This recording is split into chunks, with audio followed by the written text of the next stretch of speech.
Ayan, there you go. Hello, everybody. Good afternoon.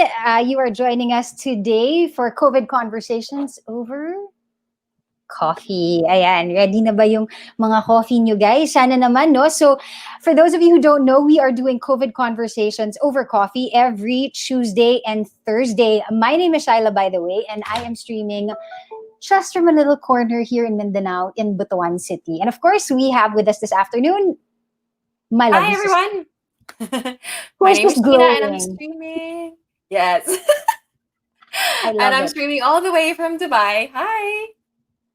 Welcome. Ayan. Yes, welcome. So, ayan guys, of course, we really want to tackle as much as possible here in COVID Conversations, just topics that are very, very relevant. Kung ano yung pinagdadaanan nyo, we really want to talk about it, how it's affecting you guys.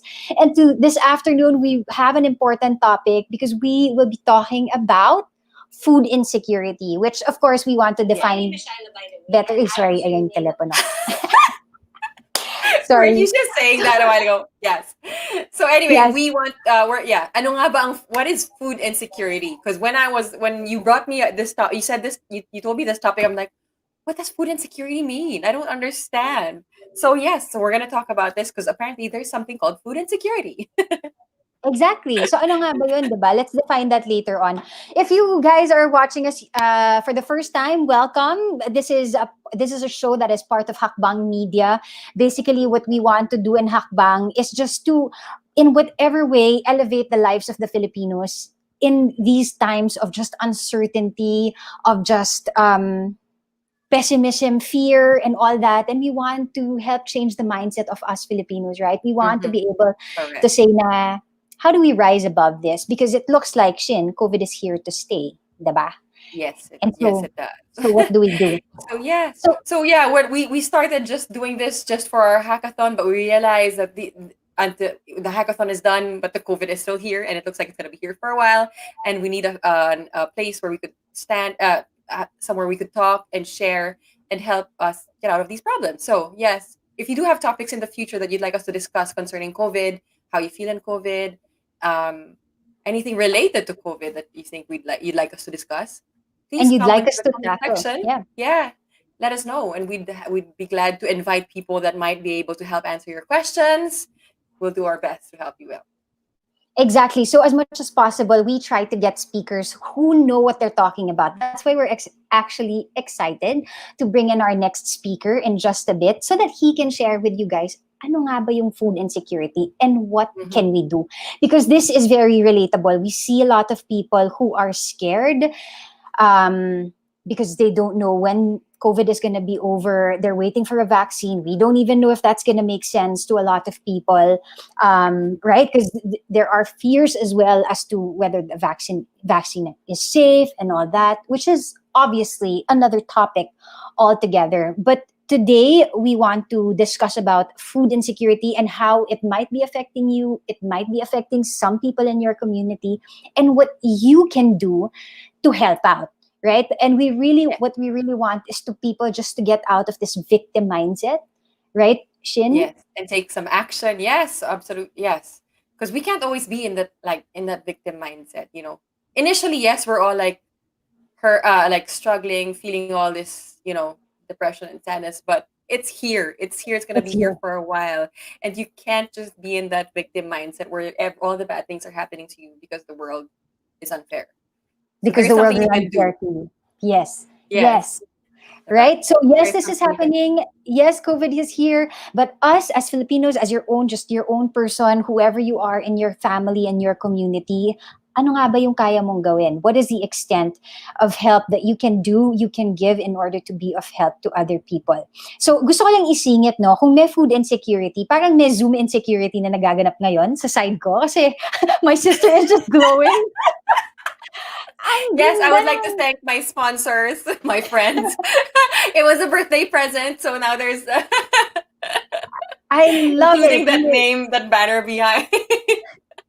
I didn't want to throw it away, so I was like, let's just put it there.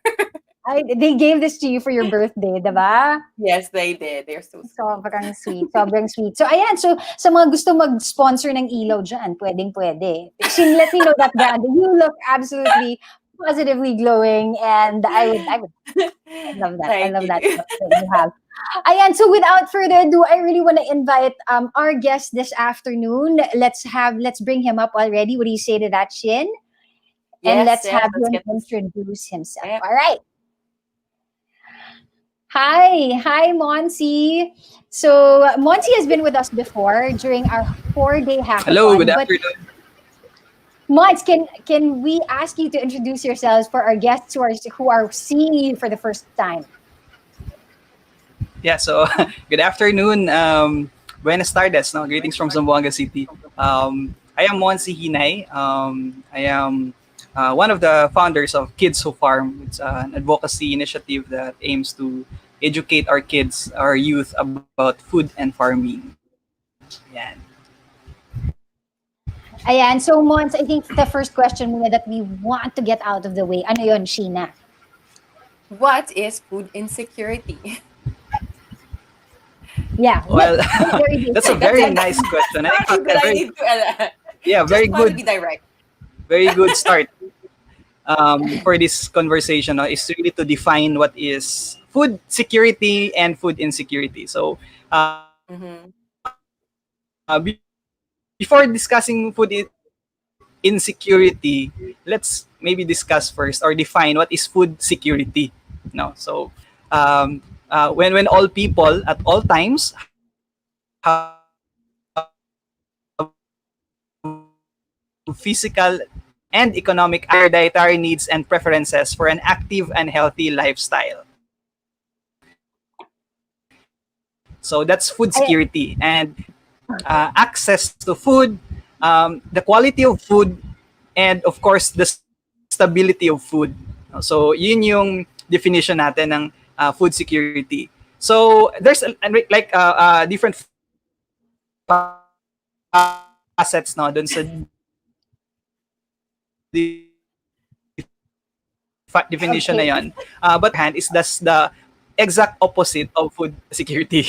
So insecurity meaning there's limited or even uncertain availability of nutritionally adequate and safe food, or maybe the limited or uncertain ability to acquire food that is acceptable, and the acquire food that is also socially acceptable and economically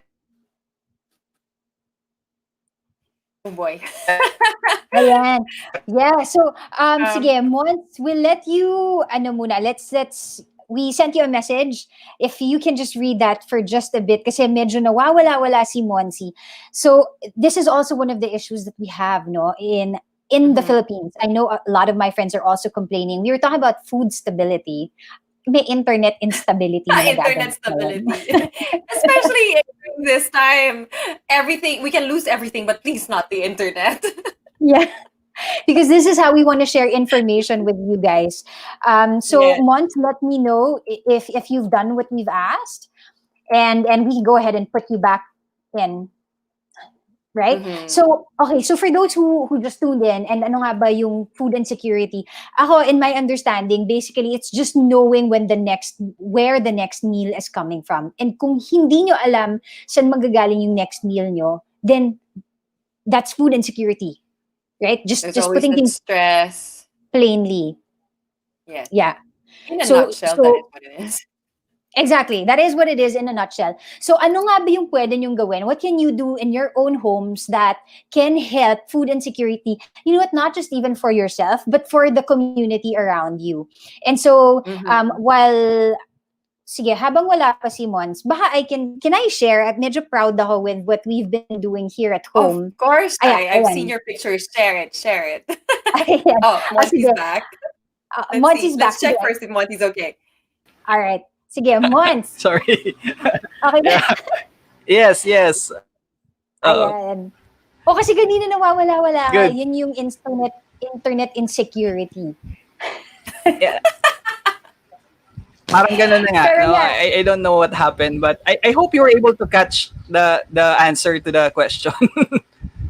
Yes, Well, bits and pieces. And yeah. then, sabi na lang namin ni So, Sheena, parang, yeah. sige Shin, go ahead. Go. So Shyla said it in a nutshell. I don't know if this is exactly what you mean, but if food insecurity Yeah. basically is worrying about where you're gonna get your next meal, is that what you mean? Like the stress of, or is that too? Yeah, exactly. No, Yeah, to put it in a layman's term, yeah. it's worrying about what to eat in the next meal is a type of food insecurity. Yun ang pa yung mild food Oh, insecurity okay. yan. Oh, okay. And Ano yung yes, and severe? there's Aha. another one. Yes. Yeah, yeah. Ang interesting is like it's divided into three. So may moderate din, no, moderate food insecurity. Okay. And this is already about compromising the quality of food that you're gonna eat and reducing the quantity of food that you're gonna eat. And then there's severe Okay. food insecurity, which is already the time that you're experiencing hunger. Yeah. So that's it. Mm-hmm. Yeah. Okay. I see. May levels pa pala yan siya. Oo, correct. So may levels tayo. So pwede ba natin ma-identify, or basically yun na yun. So you can identify kung medyo nandun ka sa moderate, severe, and light. Mild. Mild lang, no? Okay, Mild, moderate, so and severe. once again, let's start with ano nga ba yung basics ng feeling more secure sa food? Is it getting another job? Is it ano ba? Ano ba yung mga suggestion mo? Para mawala yon yung food insecurity. Like, Yes. first basic steps. I think I see there. He's there. Yon. So yun, wala si Mod. Sige, so I let's don't know. So nawawala I siya. wonder though. I'm wondering if this food insecurity just came about. This definition of food insecurity just came about now, or how long has this been defined this way, or this? Oh, he's there. He said he's there. Yes, sige. Yeah. Okay, those will be my next questions, I guess. Yes. Sige. So habang Monty's figuring out how to signal, guys, ito yung totoo. Ito yung totoong live, right? This is what happens. And you think in this day and age that just everything seems to not be working, dadagdag pa talaga si internet sa hassle, no? So this is a shout out to our internet providers. Let's not name them, but ilan lang naman kayo. Please help the Filipino community have a better internet connection, because right now this is really what a lot of us are also hanging on to This is in terms of education, lifeline. work. It is, Yeah. right? It's how we connect with other people as well. Pero sige, habang we're waiting for Monsi, I just really want to show with you guys my screen, because I want to share what I've been doing, what my husband and I started, and of course what people here at home have also started to do. So if okay lang, let me share Go it. for it. Right? So I hope you guys can appreciate. So this is a community on Facebook that you guys can also join. Shin, can you see it already? Yes. Yes, I can. Yeah. I can. Okay. Okay, great. So Farmers Factory community is Shai, you want to basically. close the chat box? Oh, I'm Our sorry. chat. Ayan, talagang live na live ang ganap. No? So Farmers Factory community, or even kids who farm, I'd like to show that later on.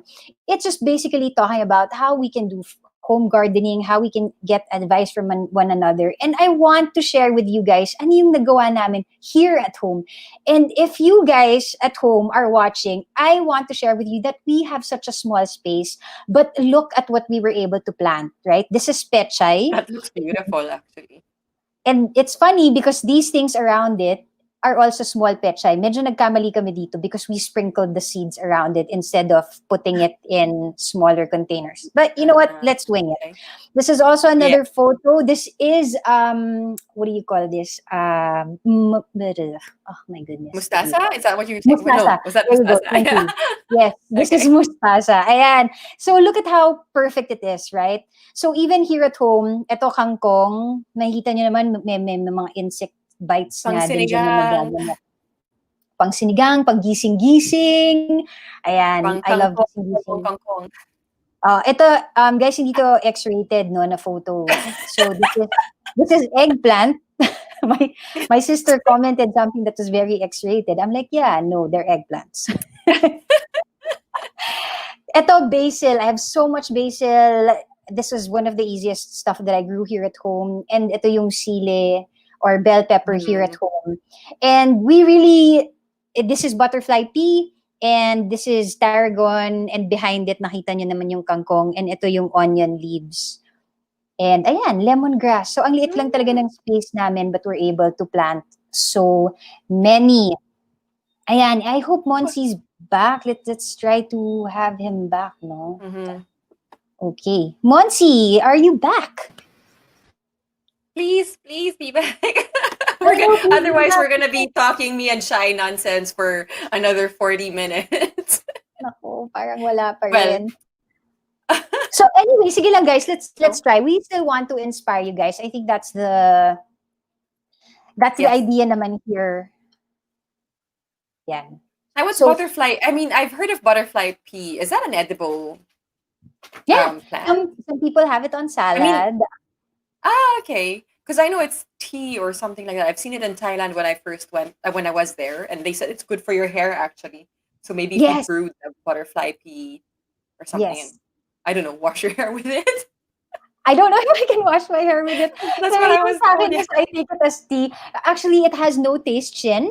So what I do is I mix it with honey, and then sometimes, as you know, I make my own ginger beer here at home. So I mix the butterfly pea and then with my ginger beer, and it tastes fantastic. So let's have Monsi, please. Let's work. Please, Monty, Monty, how are there you? you go. I'm really sorry, tama, may internet insecurity tayo. Monty, are you still, let me just ask, are you still sharing your Facebook live? Are you doing that? No, I am not. I am no longer sharing it. No. No. Okay. Yeah, Oh, okay, yeah. I am no longer sharing it. Okay. Yeah. Sige, But balik everyone tayo else who's sa'yo, watching, Monsi. please share. Okay, go. Oo, yes, please, lalo na sa mga those Yeah. who want to learn more about how they can feel more secure in terms of finding their next meal. So sige, Mons, kanina we were asking you the question, what are like the first steps that you need in order to know where the next meal is coming from? Ano nga ba yung pwedeng gawin ng audience natin? Well, that is really the idea of not having your next meal is really stressful in a way, no? Pero one of the factors kasi that we're considering dun sa access to food natin is our power to purchase, no? Yung purchasing power. No? And that means we have jobs. Now we're earning money, we have livelihood to give us the capacity to buy the food. The other aspect naman is really about producing the food or growing the food. No? Just like what you showed earlier, it can be done. No? In fact, yung discussion of growing your own food is a very doable alternative, or it's not even an alternative. That should be done already by everyone. Meaning, at least for a family, meron dapat tayong backyard or a container garden for us to really have at least some portions of the food that we need. We can source it from our garden. So that's number 2. And number 3, ito na yung mga relief, yung mga binibigay sa atin ng mga pagkain or regalo, like in the case of disasters or calamities, there's aid, no? So that's also one of the factors, no, for us to access food, no? So yun, at least the 3, yung 3 na na-mention ko earlier, yun yung pwede natin gawin. And Yes. I think yung pinaka-ideal dun is the 2, right? If you can, kasi we want to get out of that mindset nga, that the government will provide for me, ayuda and everything. Maganda sana. Also, the relief, usually the food that they have in the relief food, it's not even healthy. It's not really healthy for you. They're like canned goods and full of, who knows, preservatives and whatnot, right? So we want the fresh foods, right? Oo. So how do we go once- about doing that? Yeah. Yeah, yung the producing your own food is not only no we do not only look at it from the economic perspective, but I think it has a lot of benefits, no. And in this given situation, one of the benefits of growing your own food is addressing your physical and mental health. So that's one. But I think to grow your food, or even the gardening, in tawagan na natin gardening, it really starts with the mindset, no. In fact, lahat ng mga ginagawa natin sa buhay dapat talaga nagsimula sa mindset, no. So when you want to do something, you want to start your garden, you should have a more positive mindset, because it will reflect on the success of your gardening down the line, no. So and later naman is your technical aspect na, yung the technology on how to grow your food. So and I think si Shaila can relate to that, na it takes patience, no. It takes like effort talaga. It's sabi nga nila, there are no experiments in gardening, there are no mistakes in gardening, sorry, only experiments. And it takes like trial and error for you to grow your food. But at the end of the day, lahat ng benefits ng gardening ay makukuha mo din talaga, including your sense of hope, your sense of positivity, at syempre yung pagkain na physically ma-access mo. Yun. Is there such a thing as a green thumb? Like, because sometimes, like, my mom thinks she doesn't have a green thumb. Shaila has a green thumb because everything she touches, plant-wise, is thriving. Exactly. Very interesting na tanong kasi is that a myth or well, I'm coming from I'm a science student, so I always believe that growing food is a scientific process. So meron siyang steps, no? Step 1, step 2, step 3, step 4. Pag hindi mo siya nasunod yung steps, hindi ka magsasucceed. Kaya hindi ka magkakaroon ng green thumb. So so it boils down to really following the right steps in growing food, for you to have the green thumb. But everyone has a green thumb. Gusto ko lang i-clarify yon. Yes.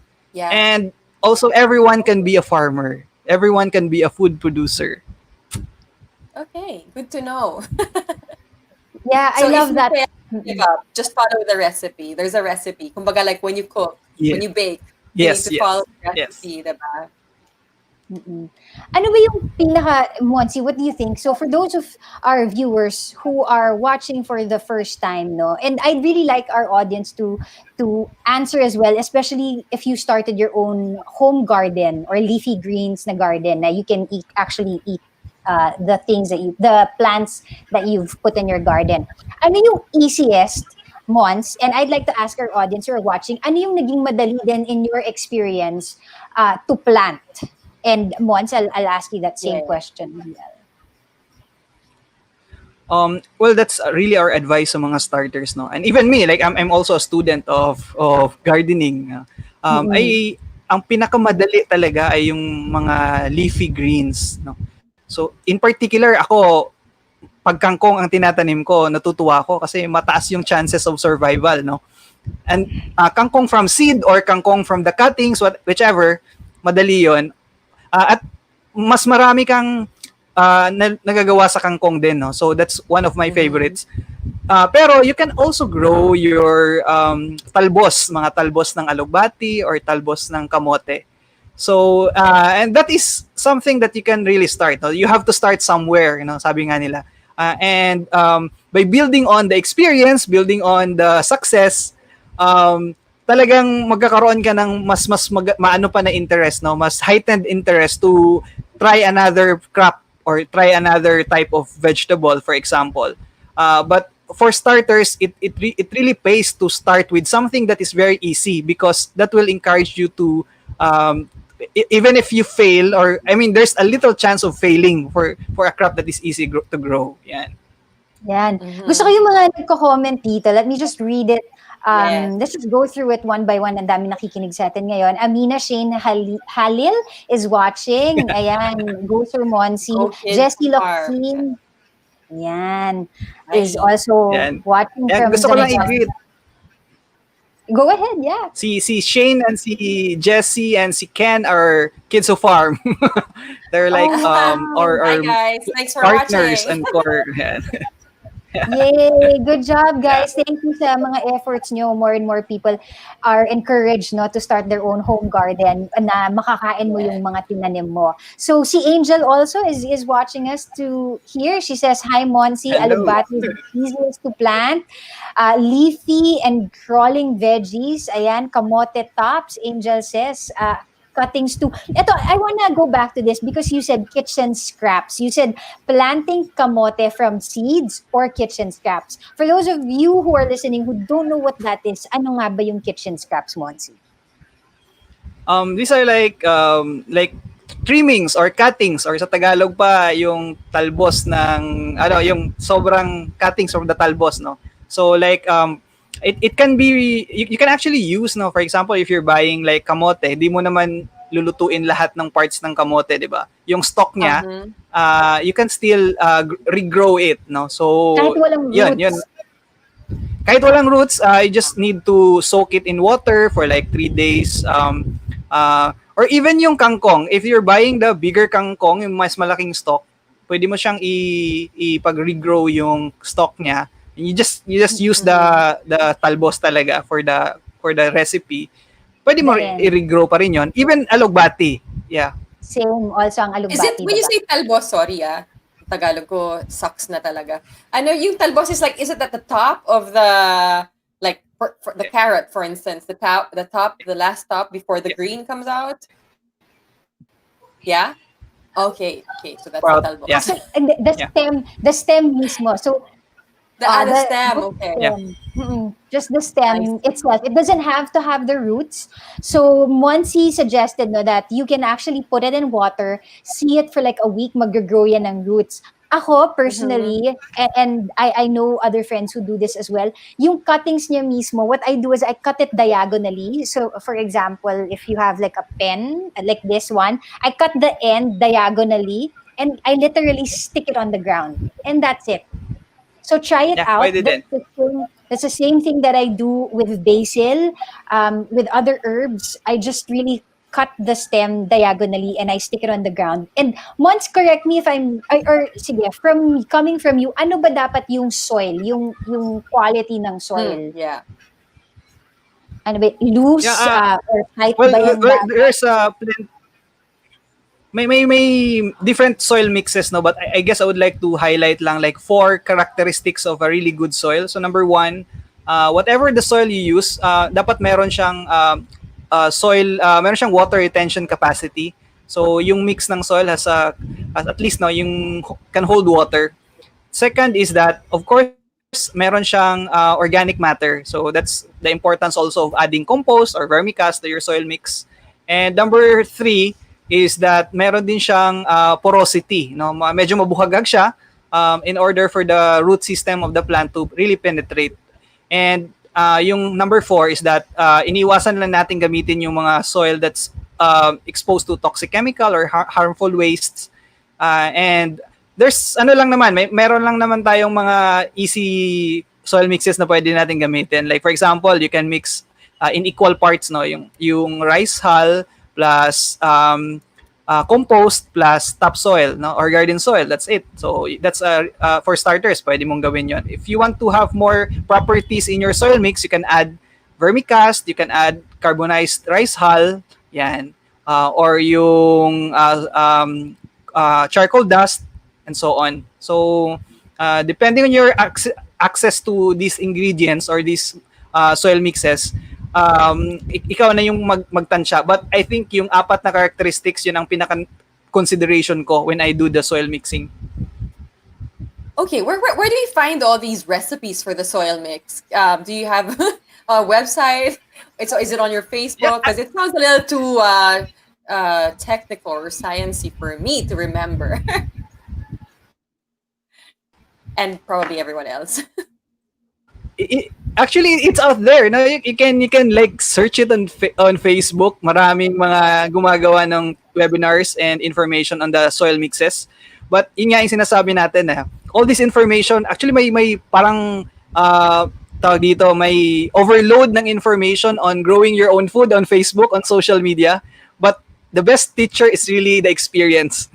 Unless i-try mo talaga siya, unless i-try mong gawin, you start your garden and know ano yung gumagana sa'yo, ano yung hindi, that's where you can actually confirm that whether or not the one you're using or the technology you're using is effective on in your situation. Yeah, in my case nga, just so that it's not so difficult as well, what I did was just buy garden soil and rice hull. That's it. And then I just mix those two. Yeah. And then I have my own compost, bokashi. So I just use the liquid. Yes. So again, that's one thing you guys can look into. I know Moncini mentioned vermicompost, and us here at home, we use bokashi as well. So ayan. Pero for starters, like yung bokashi, I didn't used to have that naman. Pero to make things easier, I just literally bought rice hull and regular soil, no? Para hindi sa mga pests, meron ka bang quick advice na, because I know some leaves talaga, lalo na yung mga kangkong, ako yung start nung yung eggplant ko, may kumakain na insects eh. Meron ka bang ma-recommend na organic na what they can spray or what they can put in the soil?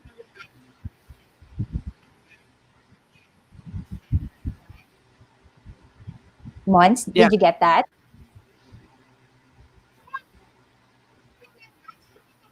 Ayan, hindi tayo sure Is it kung delayed? yeah, mukhang delayed ata si Okay, Mons again. yeah. Pero I want to encourage you guys, sa mga listeners natin, no, especially those who love gardening and who love farming, please share with us your personal experiences. Lalo na para dun sa mga success stories or your fails. Or your fails would be funny too. Yes, at least masha-share natin sa audience natin. Put it in the comments below, and we'd love to share it with our guests who are watching as well. So again, para din sa mga nagsimula, yes, Mons. Yeah, you're referring to like biopesticides or biocontrol.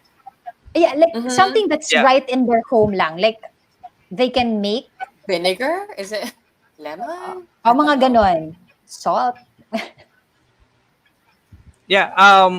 Well, there's plenty of like organic concoctions you can make no dun sa if you wanna address some if you wanna address yung I think ang number one consideration talaga we always advise is that you spend time in the garden, meaning even before using this concoction, make sure that you clean your garden, you practice sanitation. Kasi that's one of the ways to address infestation of pests and diseases. So if your area is clean, your garden is clean, pretty much it can like repel no in a way yung pagdagsa ng mga pests. Second would be you do crop rotation. Yun yung second, no. So crop rotation is like when you're planting pechay in one container for this cropping, after harvest, you don't plant pechay again. You plant another type of vegetables, no, in order for you to cut the life cycle of the pest, no. So that's one. And the other one is also what we call companion cropping. So where you plant the group of vegetables, no, that are what they call companions or friends, no. And there's like an example. For example, if you're growing pipino, you can actually grow corn at the same time kasi pwedeng meron silang symbiotic relationship and others pa, no. And last but not the least, ito na yung sinasabi namin na if nasa terminal case na or like nasa last option is for you to use biopesticide. Yan. So you can actually make your own concoction of luya, garlic, or chili pepper. You just mix it with vinegar, or you can mix it with water plus dishwashing liquid. You can use it as a spray on target doon sa mga pests, no. So and merong mga dilution rates yan. So you can actually adjust the strength of the pesticide that you're gonna use. In case talaga na nandun na yung peste. Pero yung sinasabi nga namin, kung ang garden mo naman container garden lang, ibig sabihin pwede mong i-handpick literally yung mga peste, gawin mo na siya. Kasi kaysa gumawa ka pa ng pesticide or ganyan, for one teeny tiny bug. Oh. Ayan, nawawala Oh ulit no. si Monty. Oh So, no. sige Yeah. lang. But we have our Yeah. viewer, si Father Kits, no? Ito, let's show it. So, Father Kits from FSUU here in Butuan, our university, our proud university here in Butuan, he says, it is very admirable how Munir's daughter has mastered the art of farming at a very young age. I hope farming or gardening can be a good relief or pause, especially now that students tend to gravitate in their computers with all these online modality of education. I like that, Shin. What do you think about Mm-hmm. what Yeah, Father I keeps think so mentioning? because I feel like, when you're outside in nature and then you're just digging and getting your hands dirty, it's sort of a meditation, right? You're getting yourself out of the world and just like I think that's a good idea, especially like instead of us being always on our devices. And it's a learning experience as well. Yeah. Yes, it is. Yeah, you're like I like what Monsi said a while ago. Like it teaches you how to be patient, how to sort of just Mm-hmm. meditate and be present, right? I think that's what gardening does. Exactly. Is you're forced to be Yeah. present. You're picking the weeds, you're picking these other Mm-hmm. insects, kung meron man, and you're seeing your plants grow. I think that's the joy in Yeah. it. For And also me here, it's like a time for you to reflect. Like I'm sure while you're digging there doing, you're also thinking about life, what you're gonna do with your life. The reflection of it, I think that's amazing because I don't know, because that's the only quiet time you're probably gonna get, right? But it's that's also a true. productive time. So you're being productive in your head mentally, and you're also physically being productive because also you're moving, you're working, and as well you are being productive that you're you have your next meal in a few days, right? So Yes, yeah, I think it offers a exactly. lot of benefits in those ways. Yes, in fact, here for us here at home, so okay, so we have eggplants, mustasa, basil, butterfly pea, kangkong, um, bell pepper. What else do I have? Tarragon, rosemary, very little. But all of these things, guys, we have been able to use here at home. Plus, Shin, ang nakakatuwa is we're able to give it to other people in the community. As in literal, pag dumadaan yung neighbor, tapos parang, uy, ang saya naman nung ano nyo, mustasa nyo. I was like, oh, sige, go, get, harvest, Mm-hmm. harvest. Because that's what's Yeah. amazing with gardening is for some reason, the more you take, for some reason, Mm-hmm. when you look at it the next day, ang daming nagbo-bloom. So Mm. even in that sense, it's beautiful to see like, Yeah. wow, okay, like this is how Actually, amazing nature yeah. is. Remember, Shai, when we were kids, like dad would plant like vegetables in the empty lot in our village, and we'd go around the village selling these vegetables Smelling. just for fun. Yes, And we had so exactly. much fun. Wala, it's just I don't know. Maybe it's weird for other people, but we had so much fun doing that. We were helping Exactly. him take care of the garden, plant those Yeah, eggplants, and I had so much fun with that childhood. So it would be yep, fun. Like it would be nice if like communities could get together in an empty lot, maybe just plant whatever you have, and then the community can share in that, can diba? share. Yeah. Kaya That would be I was great. really hoping Monsi would be here because I know he does these community gardens as well. And I was really hoping that he could share with us his experiences and how our communities can actually consider these options and do it themselves. Because yun nga, like for us here at home, it feels so good. It feels so good to be able to give to your neighbor something that you grew from your garden. Right? So Yeah. ang dami, and even some visitors that we have who come over who see it are like, "Uy, ang saya, you have this and this and this." And Mm-hmm. I would rather give it to them than just throw it kasi sobra nga eh, ang dami nga. Mm-hmm. Ilan lang naman kami Yeah. dito sa bahay, 'di ba? So Plus, yeah. it's So organic, diba? It is organic because you are growing it organically in your garden. You're not using yeah, pesticides or whatnot, right? So, yeah, it's better to do I that than know. to buy something in a store called organic, and then it's three times the price of what a normal grocery does. So just why not grow it in your garden? Exactly. And you know exactly what you put The in it, care 'di ba? that went, yeah. Exactly. The care, the love. So obviously, guys, for those who are watching, for me, Jimbo and myself started this project. I even had like a quick time lapse video, which I wasn't able to share for some reason.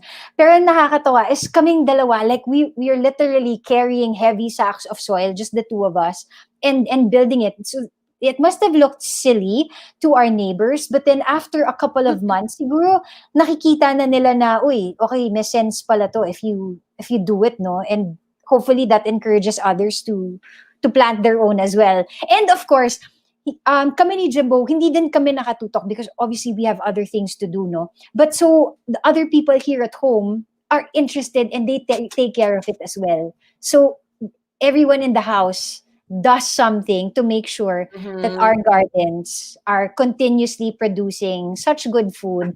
So, ayan, invitation no, sa mga Butuanan, if you want to come over and harvest, please go ahead. I'm so open about yes, inviting and start them. your own garden from you, diba? From you guys. Yes, because They like can what start, Monsi, yes, like what Monsi mentioned a while ago, it's really just from cuttings, right? So come over, do your own cuttings, and literally plant them in your own garden. I have so many friends who've dropped by, planted their own mint, basil, etc. And I was able to do this because some of my friends also did the same for me. So let's put Monsi back. Perfect. Hi, Mons. Monty, before you disappear, tell us the most important thing before. I'm afraid you'll disappear again. Tell us now. So Yeah. sige, Shin, continue that question. Tell us the most. What was that? The most important. Oh my gosh! The most important things. I don't know. There's so much you need to tell us. Don't disappear. Yeah. Well, yun nga, no, that's I mean, growing your food is something that is very doable in terms of addressing food insecurity. But I think more than the fact that we need it now during pandemic, I think kailangan nating bumalik sa roots natin. Remember the time na nung mga lolo at parents pa natin that in food preparation, harvesting your crops, harvesting your ingredients is really a part of that process.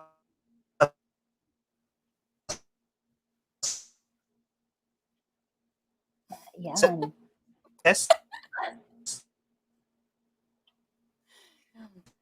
Ayan. Oo, sayang, no? Yan talaga yung call to action natin. Call to action natin sa mga Yes, sa mga friends natin, no? Sa mobile industry. Yeah. Go, So yeah. So that Darn it! Every time he says something. Go. yeah. Eh, nakikita ko na kayo. I'm back. Sorry. Yeah. Go on, share, please. Before you disappear again. Yeah. So basically, nga, I'm trying to bring back the discussion that food insecurity is growing your own food. Aside from addressing food insecurity, it's really bringing back our culture, bringing back our practice of ensuring health and nutrition in the food preparation that we're doing. Kasi, di ba nung araw, kasama talaga sa food preparation ang harvest ng pagkain, no? Okay, good. Yan. So, nawala na yun kasi meron na tayong mga processed food, meron na tayong orders, ganyan. So, yeah. Yes. Ayun. I remember, yeah, okay. Anything else before you I'm afraid I'm the only one gonna be left behind here. So, Monsi, keep on sharing. Please tell us what's next. Yeah.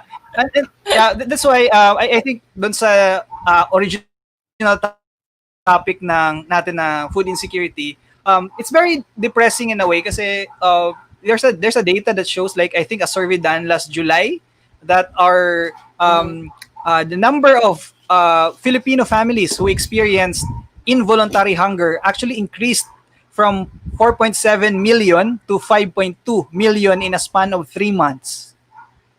Okay. So and compared that's to the figures last 2019, nasa 2.1 lang actually ang number of Filipino families who were experiencing involuntary hunger. And it really showed you the big, jump in the data. And that is precisely maybe because of the impacts of the pandemic that we're experiencing right now. And the good thing about what is happening also, I mean, to take it from the positive light, there's a number of movements really na nagpo-push for grow your own food, no? Kaya Mayroong nagsasabi na ngayon mga plantito, plantita, or is doing urban gardening. In fact, sina Miss Angel is doing yung seed distributions to benefit yung mga kabahayan natin. And kami din sa Kids So Farm, we're doing Tipid Tanim Challenge partnership for seed distribution. Basically to really encourage everyone na the solution to the problem ay nasa mga kamay lang natin. In fact, maliliit siya na seeds na pwede nating itanim sa ating mga bakuran at magsilbi na source natin ng food to eat. Of course, as already mentioned, no, yung buong facet ng food security and food insecurity issue, malaking challenge siya, malaki siyang usapin, no? But I think growing your own food is just is one effective way of addressing it. Yeah. But there's another challenge also that we need to address on the policy level, how our food systems are being organized. Because as you can see, yung our global food system, the way the food moves from production to the marketing to consumers, it's really a complex web of activities, no, na on a global food system scale involves countries delivering products from a source, from one country producing an ingredient to the other country who's processing the ingredient. And the disruptions brought about by our situation now has really shown the cracks doon sa food system natin, na kasi sobrang nating dependent doon sa ganong setup. Pag naputol yon, pag nagkaroon ng disruption, talagang apektado yung ating access to food. And kaya time and again, mahalagang ibalik sa discussion or sa usapin na, well, the global food system is doing its work. I think on the personal and community scale, we should be doing our own initiative to address local food security through like community gardens, through growing your own food at home, patronizing local farmers, making sure local farmers have access to markets within your locality, and addressing some of the issues, no, that is being hampered, or the factors that's being hampered by the situation now. And hopefully with the concerted effort of communities to bring back the community gardens, to bring back communal farming, to bring back rural urban lifelines for our farmers to supply food, ma-address natin yung issue of food insecurity. And of course, ang isang parang malaking contribution kasi ng growing your own food is really about passive form of income.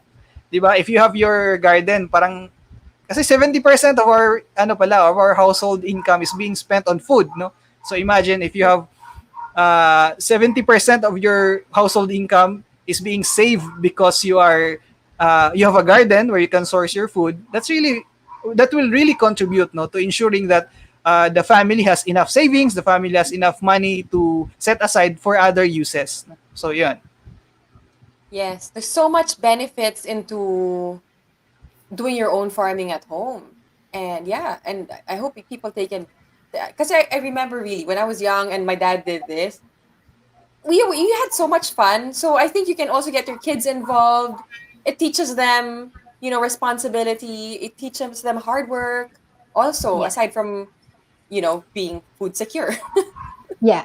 So I'd like to ask our audience, for those of you who are watching us, what are some of the examples that's becoming a hindrance to you starting your own leafy green garden? Ano yung mga hindrances na nakikita nyo na hindi nyo nagagawa? Kasi for me, it's been the lack of space. But then my friends made me realize, my friends made me realize that you actually don't need to have a big space. In fact, the photos that you saw a while ago, we have one entire wall that was basically just the garage, right? So what we did was we allotted around this much, literally around this much, and the whole from the start of the compound where we live to the back, ganyan lang kalaki yung space.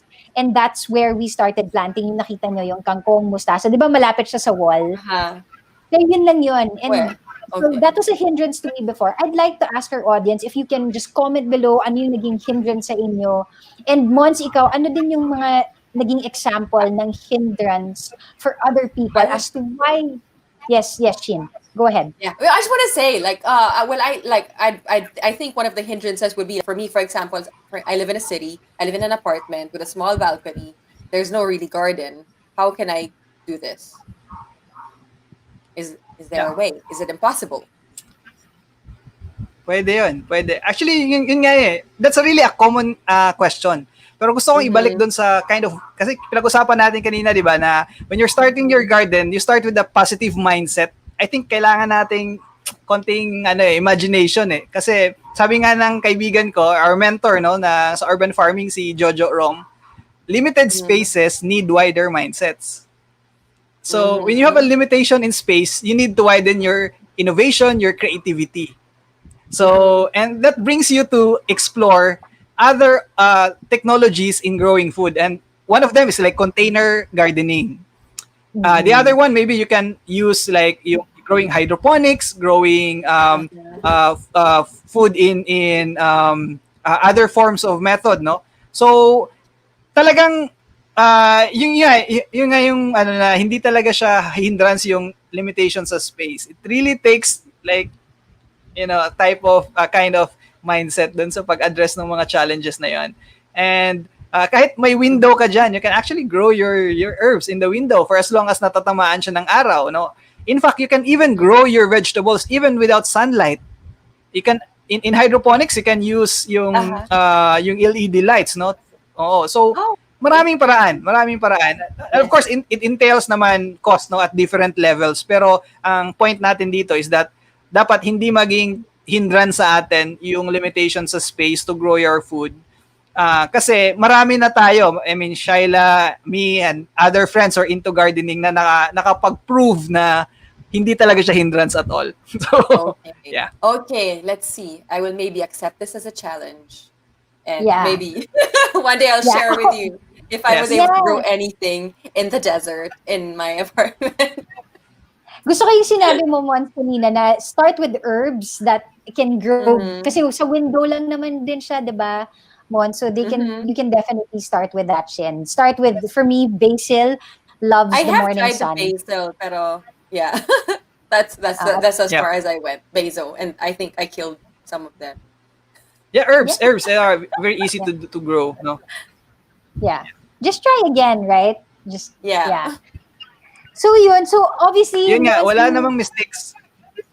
Oo, correct. There are no mistakes in farming, just lessons. Experiments with that. Experiments. There you go. See? Yeah.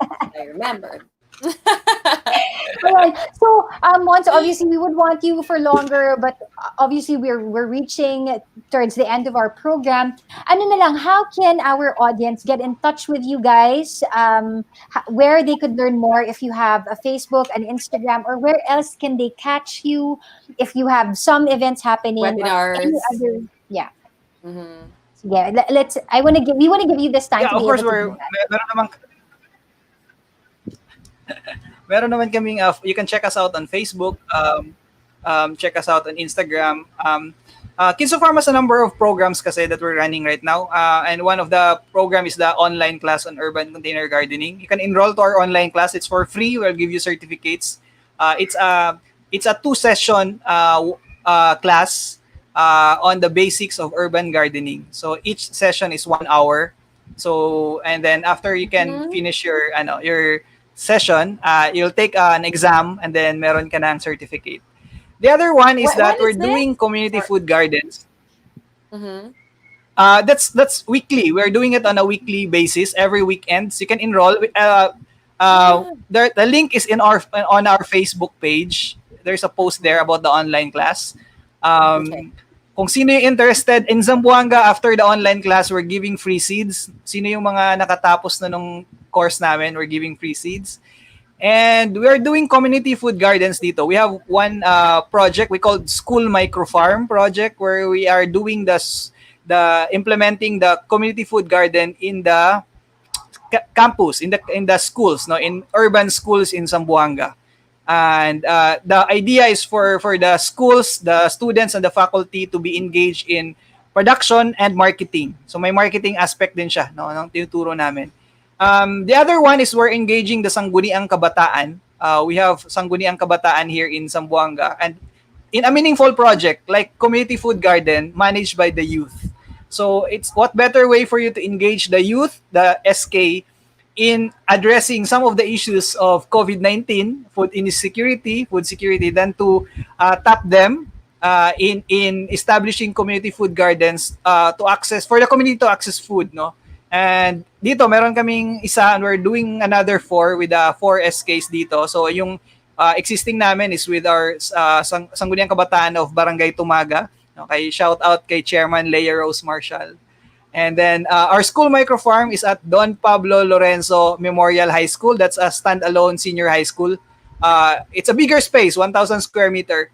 And hopefully we can engage others. No, if you want to implement the youth food garden in your areas, even not outside Zamboanga, please coordinate with us. We can help you establish create the system of how to do it. No.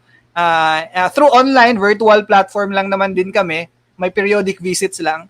But we want to maybe just want to emphasize that there's a bigger opportunity for tapping the youth in this discussion, kasi yung mga kabataan talaga natin ang ating future of food security. Kaya the more we engage them in this addressing the challenge, the better, kasi sila talaga yung may vigor, may strength, mayroong interest, and some of the youth-led organizations have resources also to provide for the community engagement, no, community activities. Ayan. All right. So, ang ganda, no? So, I love what you said. Let's encourage our children because they are our future. And if they do love farming now, imagine what we can do for the country in the future, diba? So, having said that, Mons, thank you so much for being our guest this afternoon. We really appreciate the time. As usual, it's not enough.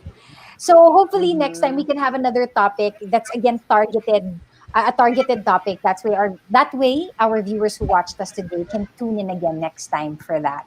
Yeah. So, ayan. So, Shin, that was a good bitin mo. Kasi laging nawawala. Sobra. Yeah. I think I'm going to join them one of these weekends to learn how to do urban farming. Maybe give it a try, see how if I am successful in this experiment. Absolutely.